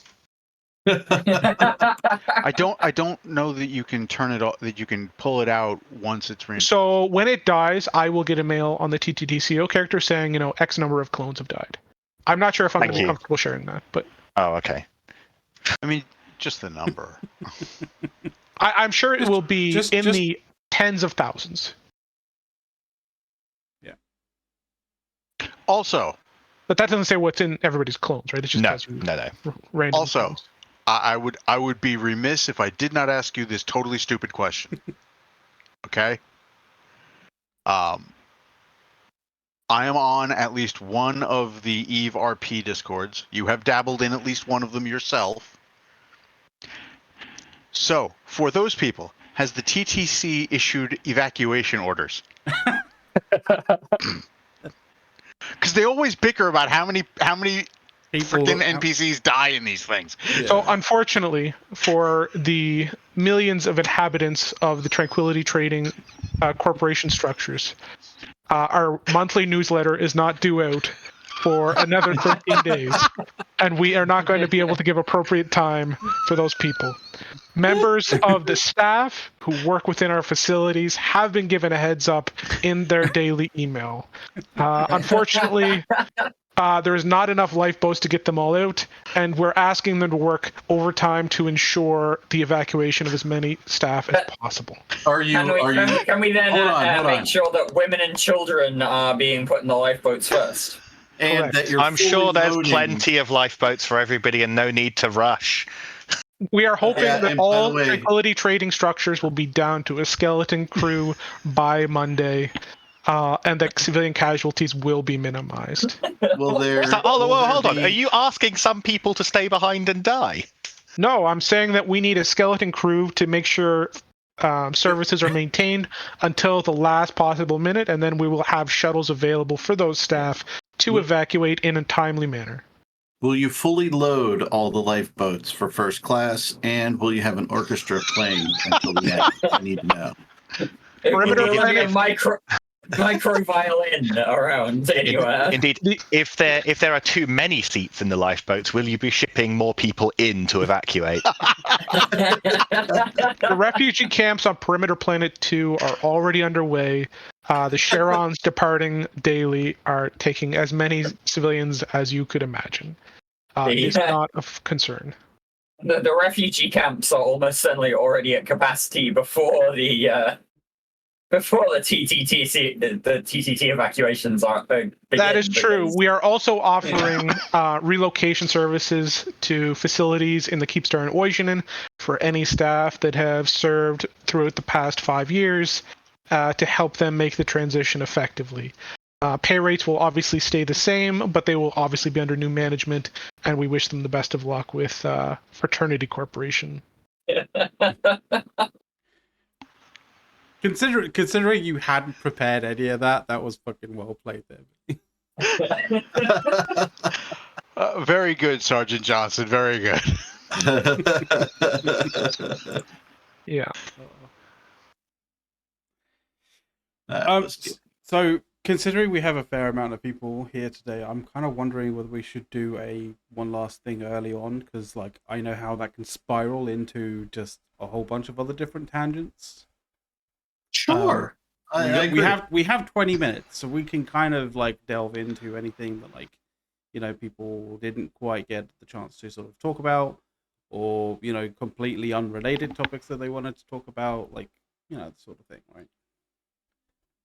If this is the first time you're watching Push Talk, this is like basically our ending sort of segment for anybody who wanted to basically get anything off their chest that they weren't able to get in like in the conversations, or shout outs or anything like that. So I don't know, I guess we should probably go with our guests first and foremost, right? That would make sense. So Phantomite, is there anything that you wanted to discuss on the show that we hadn't discussed, or any kind of like aspect of what we were discussing that you wanted to bring up? I'm not in campaigning mode yet because it's not July yet. But we'd like to point out that Galente recently took Athunan, the system that had a special Caldari gate to HiSec. And indeed, as was promised, the mechanics worked first time, taking the system, the gate shut off immediately. But I haven't checked it out myself, but I am still hearing rumors that autopilot is still routing people through it at the moment. Or attempting to. It's fine, dude. Like that is, if anything, that is more true to life than you imagine, considering that there are people who will blindly get instructed by autopilots and such things to basically drive into ditches or into streams and rivers and stuff. I mean, to be fair, the autopilot doesn't really tell you that the gate has a few special conditions, such as not being in Galente, and the fact that it's off. You just get there and like, oh. Yeah, I mean, I know that you guys, particularly a lot of you guys, several years ago in Nullsec already experienced what it's like, how the game behaves when a gate switches off. Mac, on the autopilot thing, and I think you can appreciate this one. I was using basically one of the GPS Google Waze types apps. Yeah. Last Thanksgiving when I drove down to visit my sister, right? And it saw a slowdown on the highway ahead, so it had me get off the highway, right? Because I just gotten into New Jersey. It had me get off the highway and do a lap around Giant Stadium for no apparent reason and no gain before it admitted, "I'm sorry, you can't get around this slowdown." It was a toll booth. It wanted to give you a tour. It was a toll booth. It's proud. It wanted you to see it. I mean, I had autopilot is fucking moronic. I had a situation where Google basically routed, and if you live in the UK, you'd know how much traffic goes through the M25 daily. But it basically at one point Google sort of sort of sat nav and stuff like that, like routed a whole bunch of traffic off the M25 and through a single lane country road. And that produced, that basically took my journey time from what was potentially going to be like a 2 to 3 hour trip to basically 7 to 8 hours. It was horrendous. So yeah. It's just an adventure, isn't it? Life's boring if you know what's gonna happen every day, right? You do get to chat to people if you're not driving at 70 miles an hour. So yeah. Yeah. What other road users? Yeah. Other road users. Was it the kind of traffic jam where people start to get out of their cars and say hello? Yes, for an extended period of time. I love put that. up a grill, get the beer out. Yeah, exactly. It's a community thing. Those are always the moments where you're like, yes, we're in this together. When everybody's like congregated around one car that's got like the 12-pack of water bottles in the boot. Wondered what you were going to say then. You know, 12-pack of water bottles. Yes. I mean, that may not be what's in the bottles now, but it's what the labels say. the water bottles are part of your, get stranded, stay, alive kit. You've got a box in the boot with some water and a few bits of snacks and like a blanket and just generally it was an extremely hot summer day. It was like, I think it was like a year or two ago, but it wasn't exactly. It wasn't that situation where it was raining or freezing cold. It was very much a case of like. So your hot. Traffic jam was caused by the roads melting. Could well have been. I have no idea. Google just decided it was the best. That it was a change of route that would take a lot less time. It would completely for any non-Brits viewing, or indeed any of us on this call here, just so you know, British roads crack when they are too cold or when they get rained on, and they melt when it's too hot as well. Yeah, the ideal temperature for a British road is about 15 degrees Celsius. Plus not or 1 degree up or down. No, I give them plus or minus 5 degrees. Yeah, below 10 degrees, there's an issue, but above like 20 degrees, there's an issue. I mean, it's like a lot of particles. The roads in Britain are always trying to get to their lowest energy state, and the lowest energy state of a British road is a hole every 15 feet, and no curbs. It's doing well in that regard, it seems. So you were going to say something. Yeah, like all roads do that, not just British roads. The thing is, in developed countries, we have a thing called maintenance. We're hoping to get upgraded from a second world country soon, so we'll see. Fingers crossed on that one. Yeah. Yeah. We don't have potholes. We have ambitious or less than ambitious sinkholes. We have people who decide that like they're going to deal with it themselves and actually concrete in potholes, and then get sued by the council for doing so. I think at this point, looking at your roads, most of the time you don't have potholes in the road; you have road in the potholes. Another infrastructure thing is, it's actually quite hard that this is a 2-hour long show, because it's a long time to have to pedal to power the modem to stay on this call.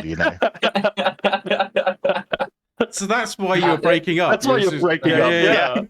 I was slowing down. Like, this is quite a long. Yeah. That does remind me of a brilliant meme about the coronation of King Charles earlier this year, which was an image of the carriage taking him to Westminster Abbey. And it's this golden carriage, horse-drawn carriage, right? And it's going along roads, and there's about 7 potholes all filled in with sand. And it's like, only in Britain would that be... even something close to the colour of the road to try just sand to make it work for the one day. Yeah.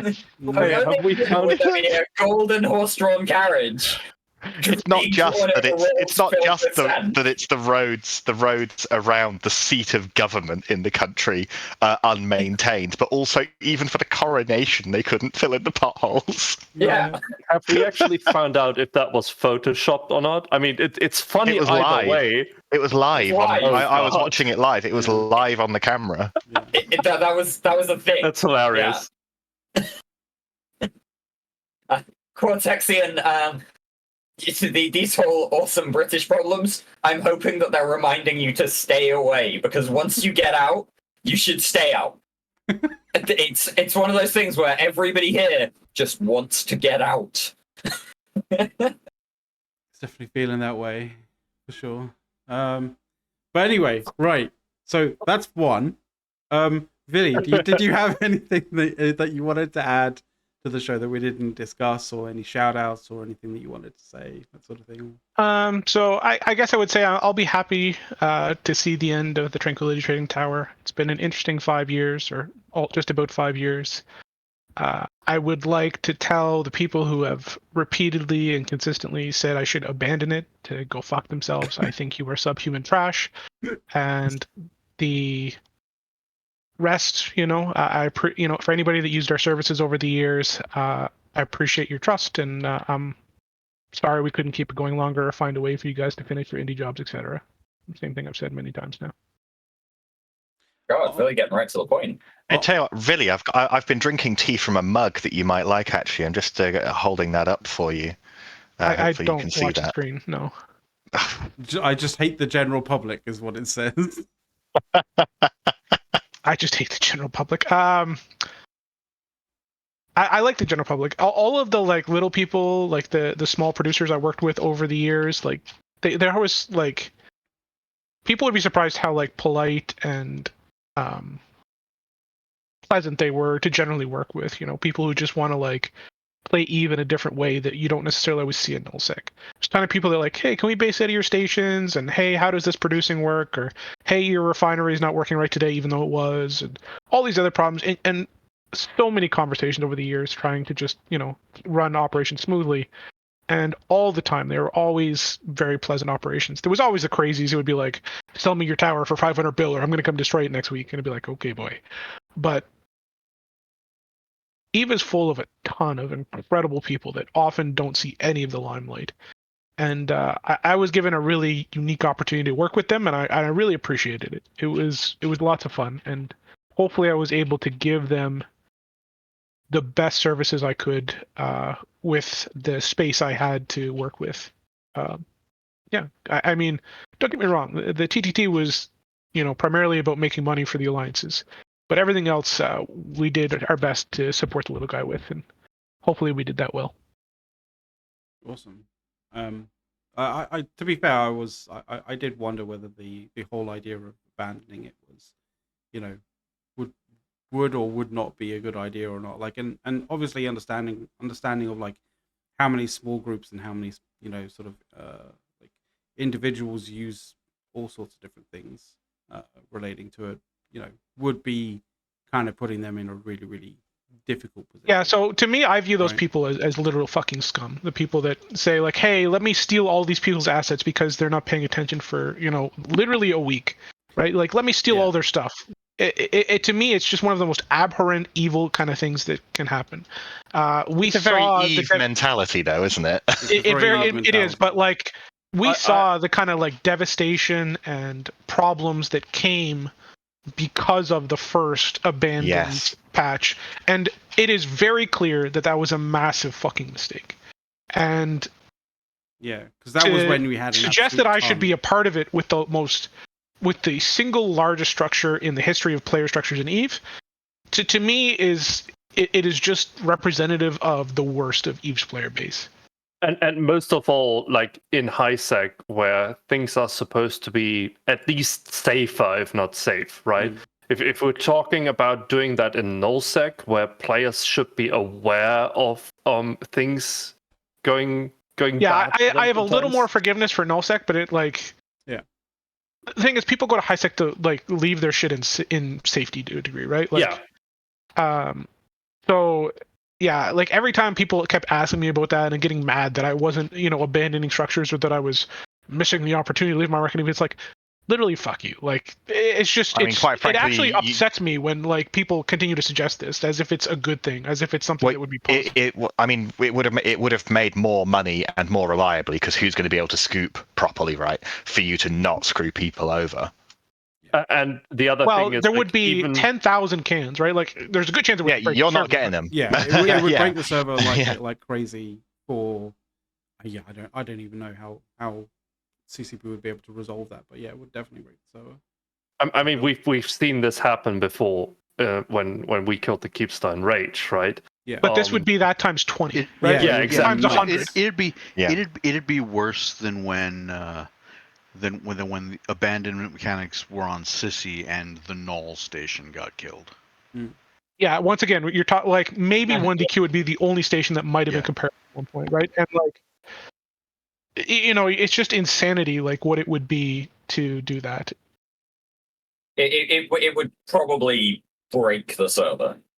I'm sure it will. For sure. I'm sure it will. Yeah. I am gonna kind of look at the clock. That's the motive here. The motive for not doing it isn't that it would break the server; it's the screwing people over part. Yeah, exactly. Oh yeah, it's the screwing over all the realistically, smaller nobody. people. Like, I think, in all seriousness, nobody gives a shit about whether or not we break the server. That's CCP's problem, not our problem. Our problem is the relationships that we have over the years, right? Yeah. It's when the relationships are more valuable. If the dynamic was somehow the other way around, then it wouldn't be. If the dynamic was the other way around, then it should be a rug pull. But to go along with the spirit of Eve, but that's not the dynamic, so it doesn't help anybody, not even the person doing it. Especially not the person doing it. I am just gonna jump in with my one last thing before I have to disappear off. Oh yeah, dude, go for it. Which is the Alliance Tournament feeder bracket starts next weekend. It's going to be a ton of fun to watch. It's going to be a ton of fun to participate in. Hopefully, we beat Snuffed Out in our first match. If not, then we are looking at potentially 3 matches next weekend and another 2 the weekend after. But it's going to be an absolute ton of fun. And so you guys should tune in around watching Push to Talk next week, because I'm assuming that everybody but me is going to be available next weekend. And the other thing is just a quick programming note. The Meta Show is not happening today. Brisk is away, and Mark is Mark is away dealing with a family emergency. We do send our thoughts, obviously, to Mark, because it's a rough time for him at the minute. And hopefully they will be back next week. So yeah, just a couple quick things for me to round it off and then disappear off. Philly, fans might, absolutely lovely talking to you again, and it's been good fun. And I will see you all later. Bye. Awesome. All right. See you, Dirk. Thank you. Arentis. I would, just as my one last thing, I would like to contradict Dirk. As clearly we are going to be down at least one other person next week. As you can all see, Sothersil is entering witness protection. I don't know exactly who he's testifying against, but clearly they've needed to obscure his face. And put him in a faceless motel. Yes. It's Sothersil. Come on, it's CCP silhouette. Yeah, It really does. He's gonna be CCP silhouette. Oh Christ. Right. Eric. Hey. Yeah. Want to wish all the dads out there happy Father's Day, and don't forget to call your dad tomorrow if you're not there with them. In the US. Good point. In the US, it is Father's Day. It's Father's Day. He's not dead. I know. Yeah, true. I am very lucky. My dad is pretty old, but looking pretty young, and so we get to go out with him. But so happy Father's Day to all the fathers out there. Raising Rugrats isn't easy. They're all a little crazy. I have one that's still sleeping off a hangover in the other room, and it's about 3:00 Eastern. So think about that. I do know all my Father's Day gifts because I picked them out. That's the best way to get Father's Day gifts, guys. Pick them out. So there you go. Yep. That's my one. And thank you to Billy and Phantomite. I want to say Phantomine, so that's why I had to look at it and make sure I say it right. Phantomite. We appreciate you guys coming on, and hopefully you guys had a good time. And if you ever just want to come on out of the, just have a feeling I'd like to be on the show, just reach out to us. You're more than welcome. That's just how we run the show. Yeah. Just a bunch of folks chatting around and talking about Eve and anything else that comes up. So sometimes we get a little high spirited, sort of talking about sort of the dumb decisions at CCP, or specifically, top tier CCP or upper echelon CCP / Hilmar has decided to do in the week prior. But yeah, it's the door's always open for you guys. If you ever want to come on the show. Thank you. It's just how we roll. Yeah, Sothrasil or CCP Silhouette. Anything to add? CCP Dirk kind of stole Mac, that's both CCP of my protection. last things. The thing is though, with the AT going on next week, are we even going to do a show, or do we perhaps do a reaction stream to the matches? Yeah, and we can, because they start at 1700 UTC, and the first match of the day is going to be our team, as in the Goon team. So we could open up with that. Hey, I know. So long as you guys are fine with co-streamers streaming it and reacting to it, that's fine. Yeah, I'm just pointing out that I'll be enjoying the surf and sand the next couple weekends. So because you're going on, you're having a bit of a vacation. A bit, yes. Yeah. Mac, I think that Push to Talk could do some incredible AT commentary. And the little red boxes are going after little blue boxes. Wow, look at all of those tiny blue boxes going really, really fast around that big red box. Yep. One of the blue boxes has launched smaller blue boxes. Yeah, you'll get top tier commentary for sure on this channel. It might be, how crazy can we make the commentary? That could be fun. It could be. Always found that, sort of try and just sort of, get the crazy, the more crazy, the better, right? Yep.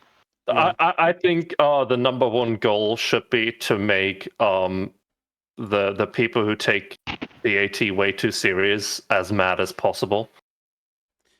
It looks like the Osprey is splooging all over his fleet mate. Just refer to things in the wrong name, completely, sort of. Oh well, that's a very different tactic using a Sleipnir as a logistic ship there. Or indeed make a mistake like I did earlier when I said that the Varga lost a mid. It didn't. It looks like the Goon team is flying a dominatrix build today.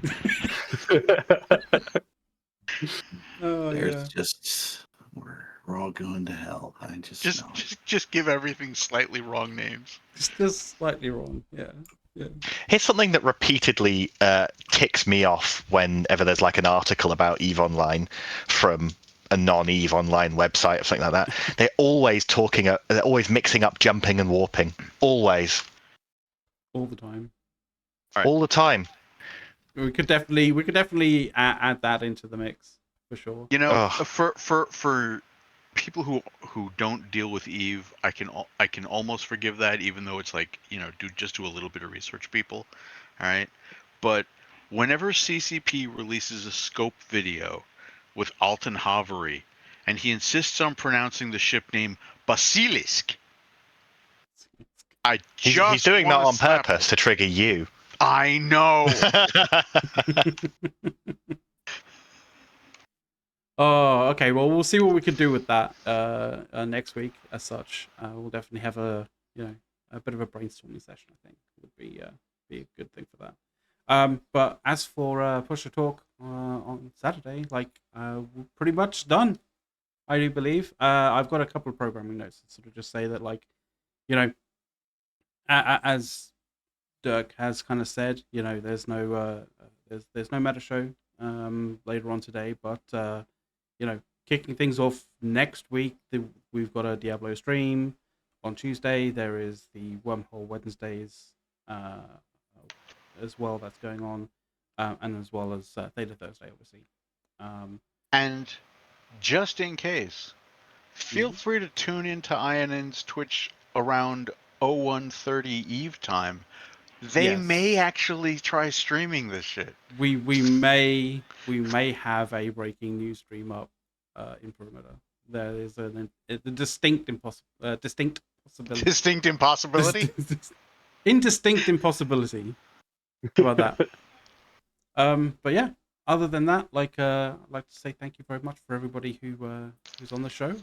Thank you very much to our guests, Phantomite and Villy, and to you guys watching. But yeah, we'll see you next week. Bye.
Pretended to be